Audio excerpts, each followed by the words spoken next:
We are the promised people. We are the people who were promised for this promised land. Everybody worldwide. We are the promised people. We are the people. Yes, so welcome to the promised land. So, Nathan, there's so much going on in the surrounding culture. Repeatedly, it has to do with consciousness, attention, having our minds hacked. And this is our fourth episode of just you and I having heart-to-heart exchange, dialogues, and others. Everyone is welcome in to join us in this deep, urgent medical moment where we're trying to show there's something life and death going on. And that's where attention, when there's not to have a panic, reaction, but when people see clearly we're in danger, survival has always found a way to get people to survive. And now what we've been showing in the last three episodes about the media and attention and consciousness and source media, SourceCast. This is a SourceCast because we're seeking to bring out the media, the missing media, not here, but here. And when people realize, wow, if there is a danger zone here that we didn't see before, that now with the hologram, the code, you can say, I didn't realize that our attention, where we put our attention or where we don't put it because it's grabbed and taken over and sabotaged and trollers and grifters and hackers grabbing and rigging our minds and our lives. We can be living a rigged life without even knowing it because we never got basic education about the thinker and the information and what is my relationship to the information, and am I being grabbed by something I don't even understand? That's causing great devastation and is now even life-threatening. And so when we're fixated on the information that can grab our attention, how about our mindful attention, media in the source media?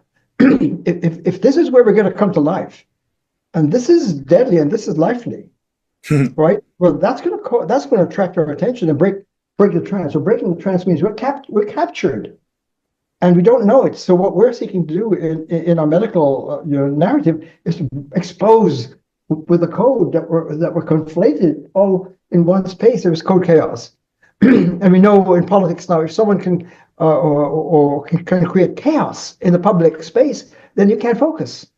And if you can't focus, your attention is taken. And once you're captured and your attention is hacked, your will is hacked. If your will, your life is hacked.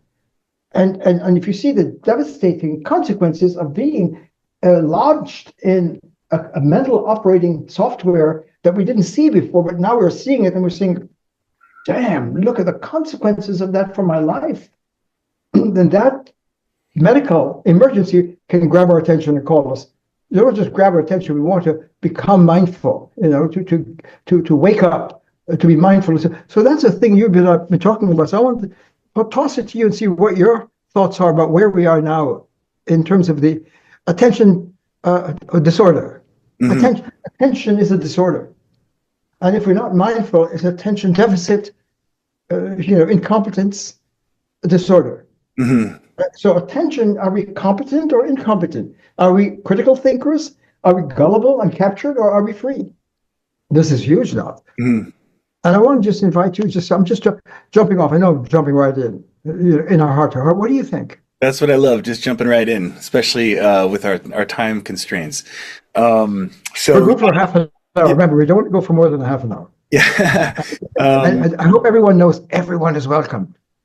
Everyone is welcome to join us. This is life and death for the human family. Keep going. Yeah. Well, I mean, you already said it all. Really, we can just call it. All right, we can say it. But I was thinking while you were talking, I was thinking about how I used to be in my younger years before I got kind of lensitivity and started to understand where I was operating from. And I wouldn't necessarily call myself a dyed-in-the-wool conspiracy theorist or anything like that. But man, I was thinking about how my mind would somebody would just have to say something that was tantalizing enough to grip my attention. Let's say vaccines are bad. Just picking a simple example. I used to be, I guess you could say I was kind of an anti-vaxxer there for a minute. And it wasn't because of the evidence. It wasn't because of anything like that. It was because the idea that the government is going to try to get inside your body and because that's their ultimate goal, is they're evil and they just want to dumb us down, blah, blah, blah, that kind of thing. In my earlier days, that was such a tantalizing narrative that I didn't pause a second and say, okay, now wait a second. And let's like step back and like really look at this. It grabbed me. I'm just giving one example. Many examples like this, where a theory was presented and I just didn't realize. I do now in hindsight, in retrospect, I look, wow, man, I was really gullible. I was just like, and I didn't realize I was being gullible, of course, because gullibility is kind of not self-aware. But as time passed and I was able to step back and just see things from a more critical intelligence and lens, which I had to develop over time, I had to develop the capacity to be immune to having my attention grabbed automatically like it was. Yeah. And so I've experienced the very thing that you're talking about over the course of the last, I would say, about 25 years. And really see a major shift in that time in terms of my ability to command my attention, and not just have it be hijacked or hacked by whatever's coming at me or whoever's coming at me. It was a time where anybody who said anything with conviction or confidence, I just kind of believed them. It's embarrassing to admit it now, but it was just so I didn't have that ability. And so what we're talking, that's sort of a micro example, but it captures a lot of what's going on in terms of the human consciousness. I mean, we think about very important things that are determining the future of all of our lives. And in the case of the United States of America being such a force on the planet, really, the elections that we just had is something that's determining the fate of the entire planet. And how are people voting? This is kind of maybe jumping ahead an episode or two, but I was thinking about how many people were voting competently? How many people are participating in a competent, grounded, critical thinking, aware sort of way? And how many of us are operating? And voting is just one example. It could be any choice that you're making throughout your day, from micro to macro. And every micro choice has a macro effect, and vice versa. How much is our choices well informed in the double bracket sense? How many of them are actually not just, excuse me, deterministic, based on how we were programmed or how we, just what kind of prejudices and ideas that we uncritically absorbed as, now this is my worldview and this is my lens. We don't even think of it as having a lens. We just go, what I see is what's real. How many people are stepping back and going, wait, how am I using my attention? And without doing that, that's the attention incompetence disorder. Because this kind of attention, single bracket attention, myopic attention, attention that is not, you're not paying attention to your attention, taking that critical step back, then that is the disorder. To have kind of not even gotten to the very first stage of recognizing that you're interpreting and that you have a lens, and to raise the question, okay, this is what I think I see, but am I seeing it clearly?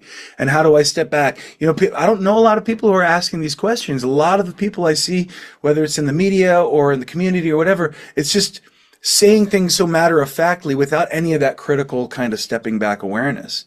And you can kind of hear it in the tone of voice. And once you get that lensitivity, you can kind of hear when somebody doesn't have lensitivity. Let's put it that way. So when you start to work on paying attention to your attention, that opens up a whole new level of critical awareness and intelligence. And I think, honestly, life doesn't start until you do that. Wow. Freedom doesn't start until you do that.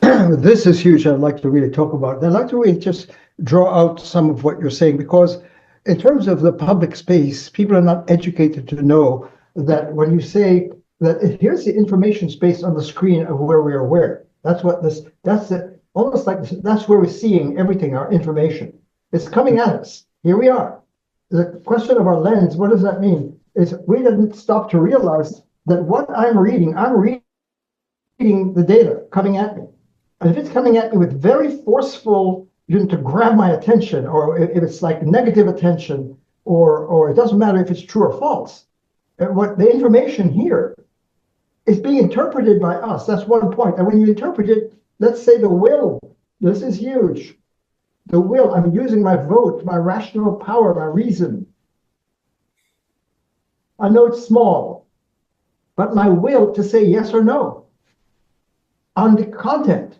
And if it comes at me so strong and I don't know that I'm submerged in a space that is prejudicing my mind and cutting me off from a deeper way to be a human here, in deeper rational space, in the logos, in the fundamental field, all our great first narratives trying to get to what's first, to understand it, the scriptures, wisdom, enlightenment, say we've got to move from here to there. And to do that, you have to come out of the space and see how you're minding. Mind your minding. If not, you're hacked.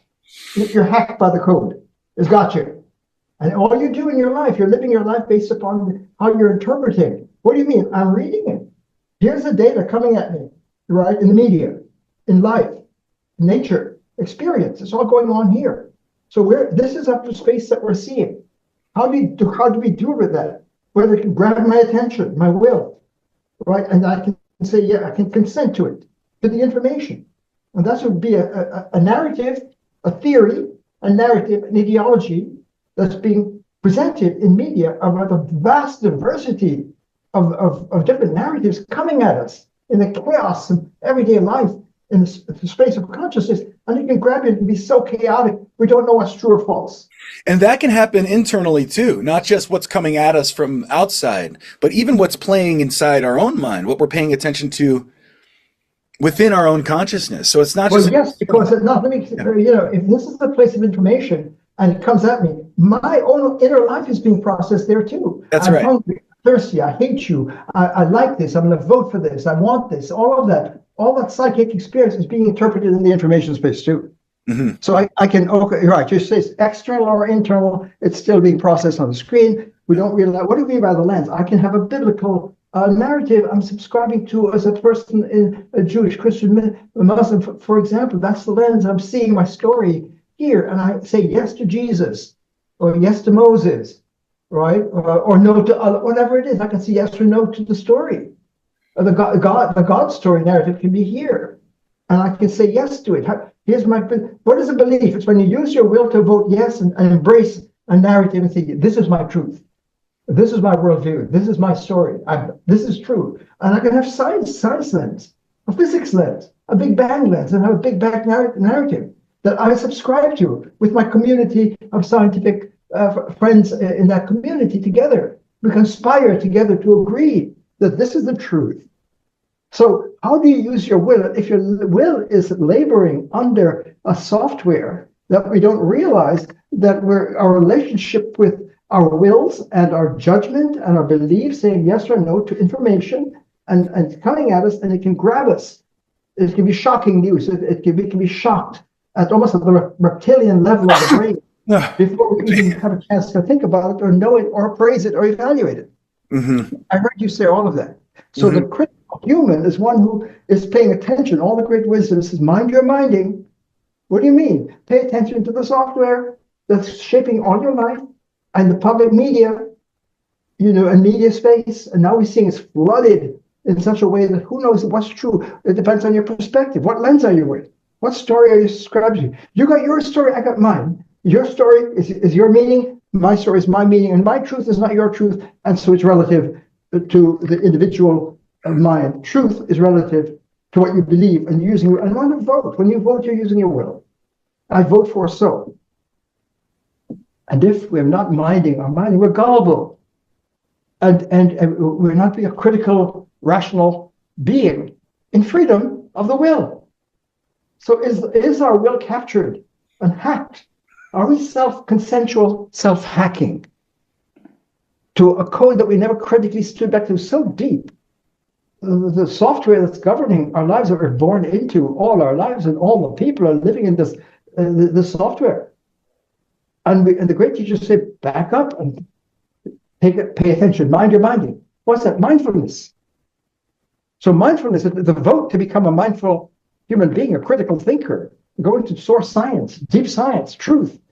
Is a USA here or here? Am I here or here? So what you said and what we've been saying in the last 3 episodes, the fourth one, we're talking about our attention can be a disorder. Attention itself is a deficit, and it's mass distraction. By what? By what shapes the mass consciousness, which is what the software of our culture making and self-making and interpretation. It's the technology. It's software. What shows up to us is laboring under the software that we're all bought into. And you can pay attention to, just a metaphor, paying attention sounds like a marketing. Yeah, right. I can buy attention. Yeah. I'm hacking attention. You know what I mean? What is your attention worth? Because your attention is you. It's your life. It's your greatest resource. Where are you placing your mind?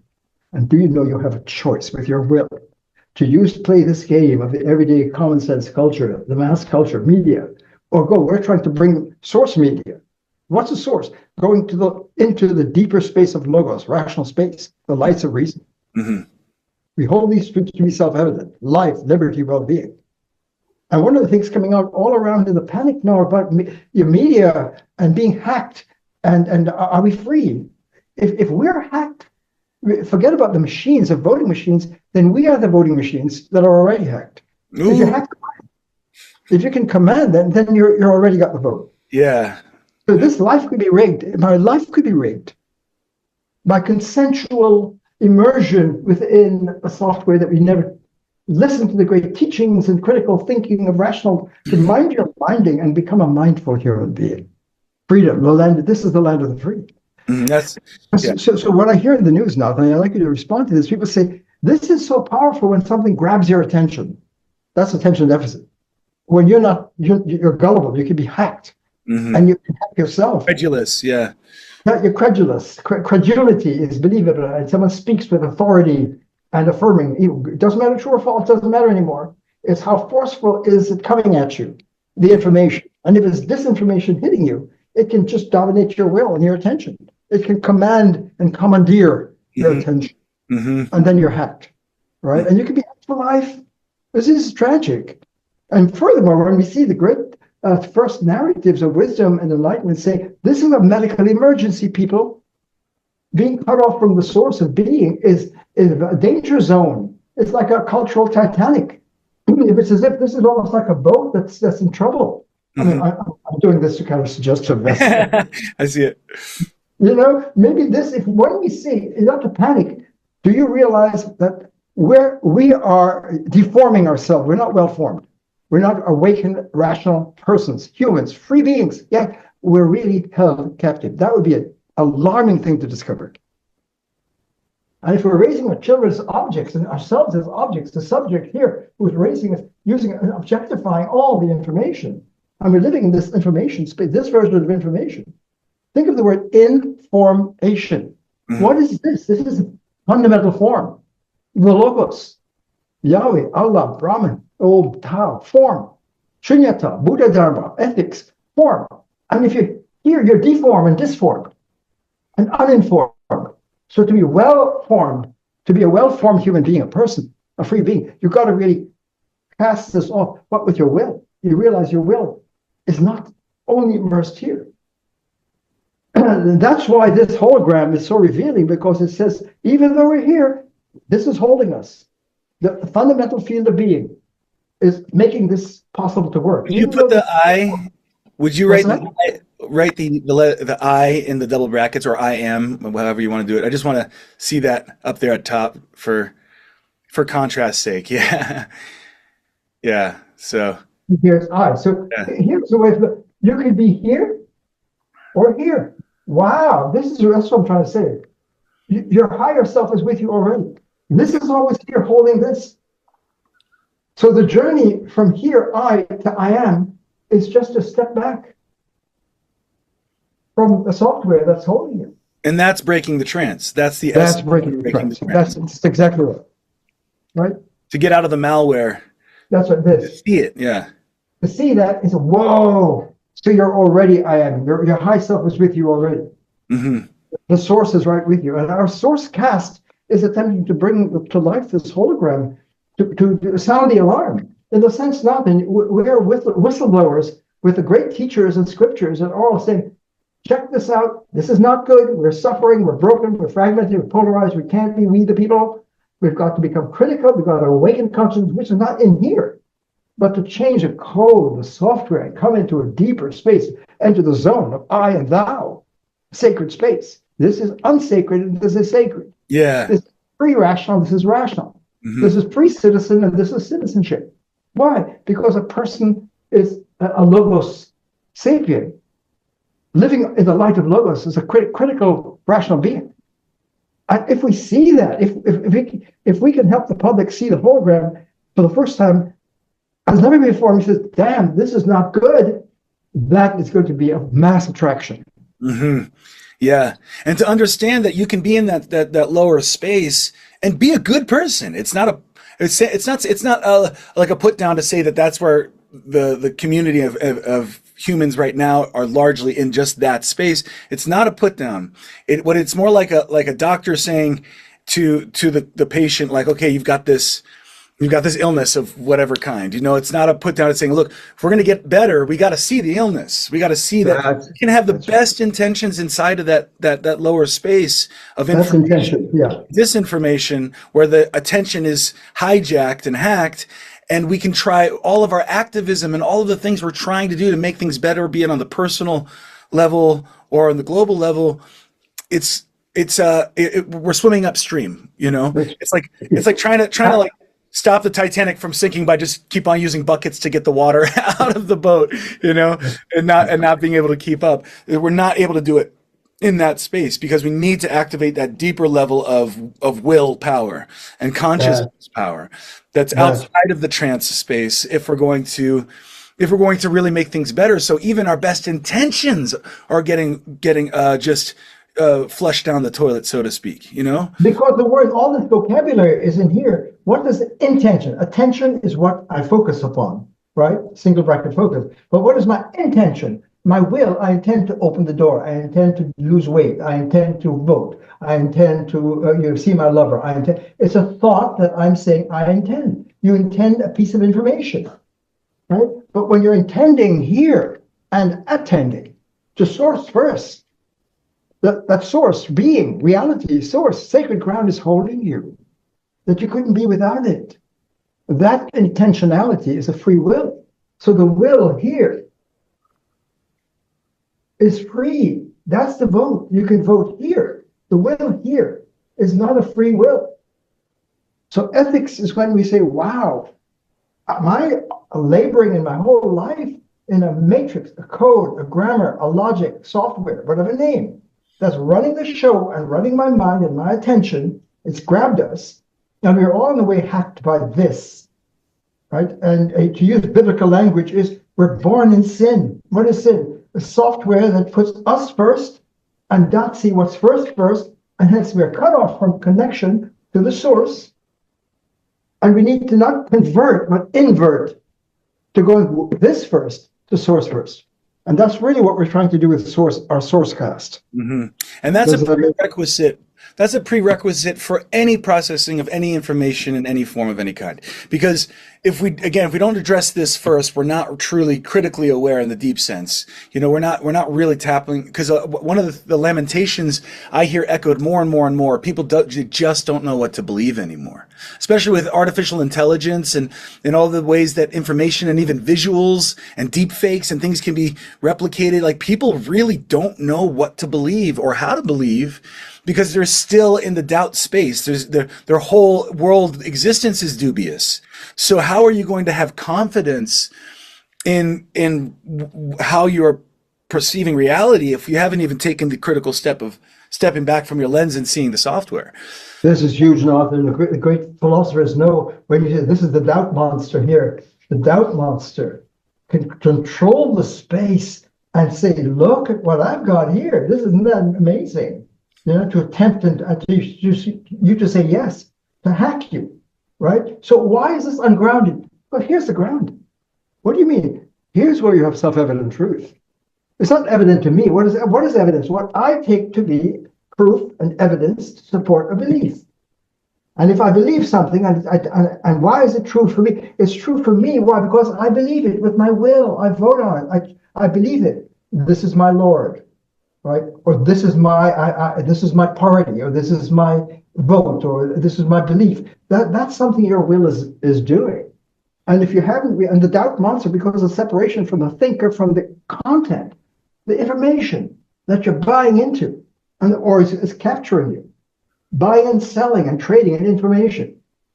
And what can social media present and flood the zone with all kinds of narratives, so much so that the thinker, the person, is so confused in her mind and his mind, and the will is so overrun.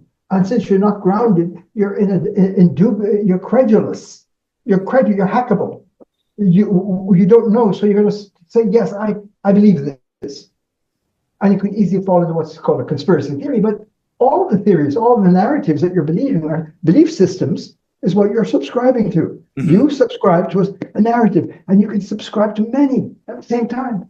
Mm-hmm. In my religious life, I subscribe to the Bible narrative with my whole community.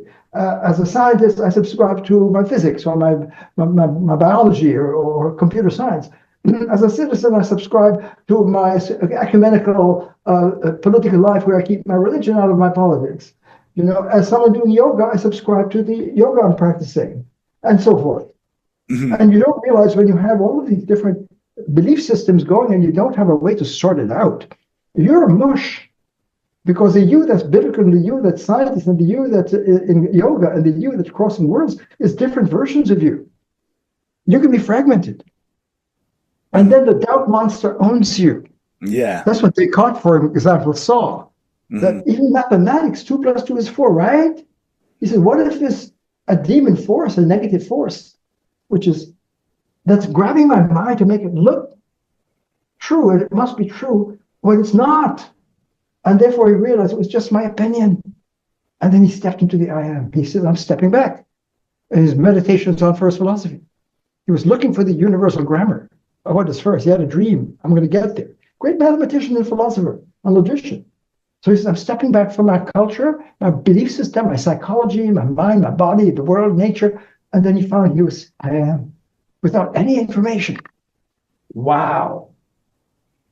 And that's where his meditation took off, to discover that he is with the Logos, infinite being. It's holding him. And he says, I'm staying here. Right? So when you're in this space, when the I is here and connecting with the other, it's not like here with the I is subject, and that's the object, and that's an object that's objectified. The information is objectified. Yeah. So where does that take us in terms of breaking the trance now? If people are laboring under a powerful software that's grabbed our will and our life, mm-hmm. and the chaos, if it's chaos, you can't focus. What is yoga? Focus. What is mindfulness? Zen, be in the zone, right? All of these metaphors of mindfulness rather than thoughtless. This form of thinking is not deep thinking, not thoughtful. And that's where the freedom is. And if we realize, wow, I'm in captivity, you can't end slavery here. You have to end it here. Mm-hmm. If as Marty's song, you've got to end the mental slavery. If our minds are captive and our wills are under, then we're not a free will. And what do we value more than anything? Freedom. I'm a free being. If I'm captive, I want to be free range. I want to be free. How do you have to enter the sacred space? How do you do that? The rite of passage, mind your minding, become a critical thinker, right? Step back. Yeah. And that's not something you snap your fingers and it's done. You know, it's something you commit to from now on to I use the word lensitivity without really introducing the pun, obviously, a sensitivity to your lens, to step back from your lens, to know that you have a lens. Yeah. And that lens is not infallible, the way we act like it's infallible. And to begin to practice lensitivity, it might be really scary at sometimes. I know a lot of people who the idea of being wrong is scarier than death to them, or it sure seems like it, you know, because your story could be wrong, you know, and you bought into it, and you live your whole life here, or the multiple narratives you're living. Here's the lens. What do you mean? The lens is you're playing a role in what you buy into and what appears to you. Mm-hmm. If you have a biblical lens, you can see the biblical story. If you have a physics lens, you got physics. And you may have I'm a physicist, scientist. I don't buy the biblical. Mm-hmm. Cancel that. right? So when you get lensitivity, you realize what you're buying into, using your will to say yes or no, and believing. A belief is an act of the will of reason, as such as it is here, to subscribe to my belief system and where I live my life. This is my truth. This is my meaning of my life, and I'm living it here. And there Yes. can be many alternative stories. But if I'm not aware that my lens and my will is interpreting it, that's what sensitivity is. We tend to think of it, here's nature, it's coming at us, the facts, it's a fait accompli. These are the facts. As if we don't have, no, we render the facts, we make the fact, we play a role in subscribing to the facticity of the fact. And what may be a fact in one belief system need not and often is not a fact in the other. Yeah. Yeah. You see what I mean? And so where do we get the truth? Is there any truth? Well, that's we hold these truths to be self-evident. Not self-evident to this mind, because there's no self. You can see now this is a mess, right? If I think it's self, if this is a truth, life, liberty, well-being, I buy it. It's evident to me. It's self-evident. That's not self-evident. If you say yes, what's your evidence? Why? What's your foundation and ground for that belief, right? But when you're here and you see into the light of reason, what you see reveals itself as true. It's not, it commands your will in its truth force. That's powerful truth. Not truth here, which is going to vary from narrative to narrative. But people don't see the difference. I say, this is my truth, this is my absolute, this is my Lord, this is my science, this is my medicine, this is my vote, whatever it is. So now I think this got messy rather quickly, and I'm sorry for that. But I would just want to elaborate your point about lensitivity. Yeah. Lensitivity requires us to step back. Wow, my orientation of my mind, my lens, my belief system was already, I was playing a role in this narrative that's appearing to me.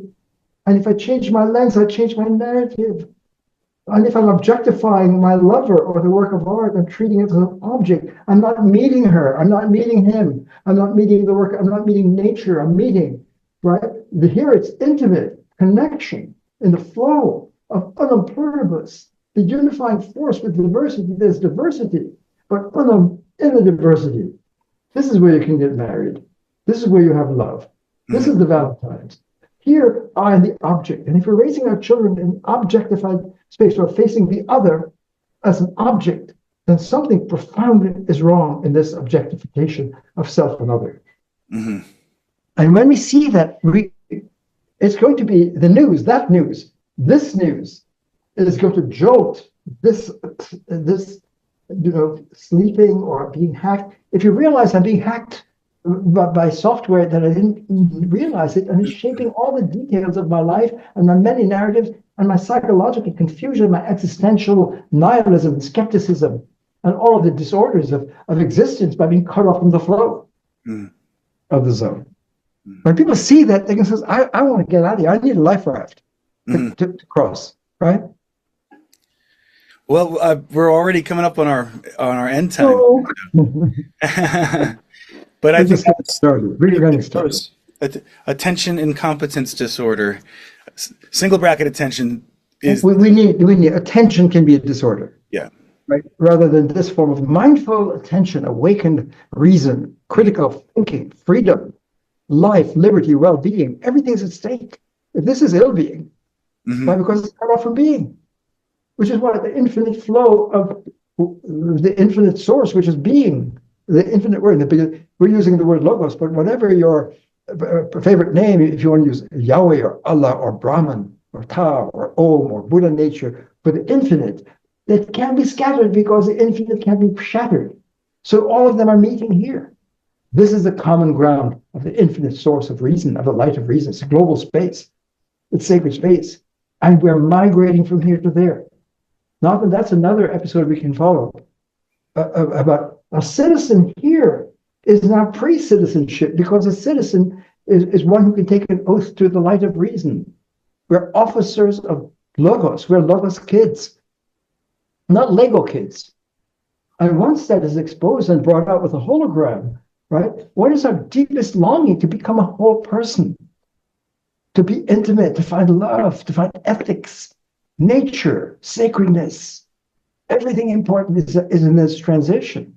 And our great teachings and scriptures have been calling us to become aware and let this go and rise into our true being, our true nature, as first persons, not derivative. Everything's at stake now. And so one of the future, maybe number 5 or number 6, is if we're hacked already, then it's not a matter of just hacking the voting machines. If you can hack the voter, then the voter's going to click the buttons on the machine. So if we're hacked and we're not free beings and free critical thinking, then what is a citizen here? And in the USA example, if we're called, right, to enter into the dignity and the worth of independence, what is a call of independence? To be independent of any oppressive force that's holding us captive, to become a true person and a citizen, one nation under God, indivisible, that kind of talk. E pluribus unum, the unity and diversity, we can't have it here. Mm-hmm. But we couldn't see it because we didn't have the wherewithal to understand, wait a minute, where are we? Humans in our cultures, a human family. Have we done our homework to examine the software that's shaping everything in our lives, and our culture, and our experience, our human relations, our politics, our worship, our education, how we raise our children, how we relate to each other? All that's going on here. Yeah. And if we see this, am I raising a sacred child? Or am I participating in a kind of self-abuse and objectification that leads to all kinds of violence? Yeah. These are some topics we need to massage. We'll save that for after we wrap up here, so we can. But thank you everybody for listening. This is just the 4th of many episodes to come, and as we've been saying lately too, I offer one-on-one sessions for anyone who's interested in diving deep into this on a personal one-on-one level where I can kind of meet you there. I'll put the link below to my Awakening Life Arts page, and you can reach out to me there. But I just wanted to say, I want to urge people who are watching who say, wow, can I get coaching in this? Nathan is brilliant. He's a great established master yoga teacher. Seeing that yoga is not here, it's here.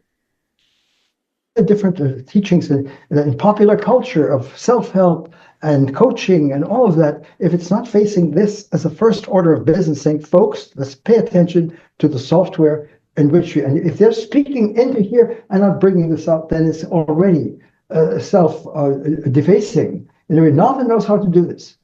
And if you sign up with him, and I urge you to take that seriously, you can have small group or individual coaching, and he help you to gain this code shift from this code to source code.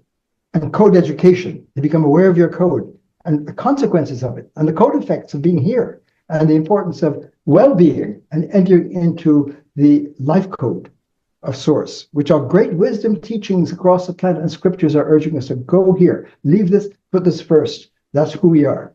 So I urge you to sign up with. I'm doing a commercial now. All right, you guys. Thank you so much for tuning in, and we will see you next week. Everyone, please join us again and share this with your friends. It's very, very important. Now, you hear our passion. Right? This is huge. And it's based upon the wisdom and scriptures and enlightenment teachings of the ages, all converging in the infinite source. And this is SourceCast. We try to have media here, not here. That's the SourceCast. Thank you so much for joining us. Thank you. We are the people who were promised for this promised land. Everybody worldwide. We are the promised people. We are the people, yes, so welcome to the promised land.